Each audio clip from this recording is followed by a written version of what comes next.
सदर बाजार पोलिसांच्या नाकाखाली मटक्याचा उघडखेळ, मटका किंगवर कोणाचा वरदहस्त?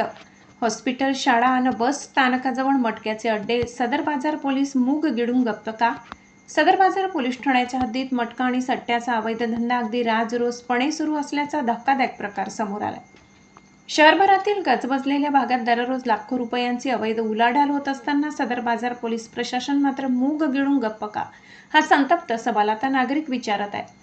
मटका किंग पोलिसांच्या डोळ्यात धूळफेक करून उघडपणे हा काळा धंदा चालवत आहेत की यामागे काही खास पाठबळ आहे? पाहुयात कुठे कुठे सुरू आहे हा अवैध मटक्याचा खेळ. अवैध मटक्याचे प्रमुख अड्डे: आझाद मैदान परिसर, गिरिराज हॉस्पिटलच्या अगदी समोर, गांधीनगर देशी दारूच्या दुकानासमोर, अग्रसेन नगरच्या समोर, डेलीवेअर जवळ, छत्रपती शिवाजी महाराज पुतळा परिसर, शुगर फॅक्टरी समोर, मध्यवर्ती बस स्थानक परिसर, मंगल बाजार येथे तब्बल 3 ते 4 दुकाने उघडपणे सुरू, भीमनगर राजमहल टाकीजवळ, मोटर लाईन परिसर, हॉस्पिटल, शाळा, बस स्थानक आणि गर्दीच्या ठिकाणांना या मटका चालकांनी आपले अड्डे बनवले आहे. रोज शेकडो गोरगरीब आणि तरुण वर्ग या जुगाराच्या विळख्यात ओढला जात आहे. कुटुंब उद्ध्वस्त होत आहे.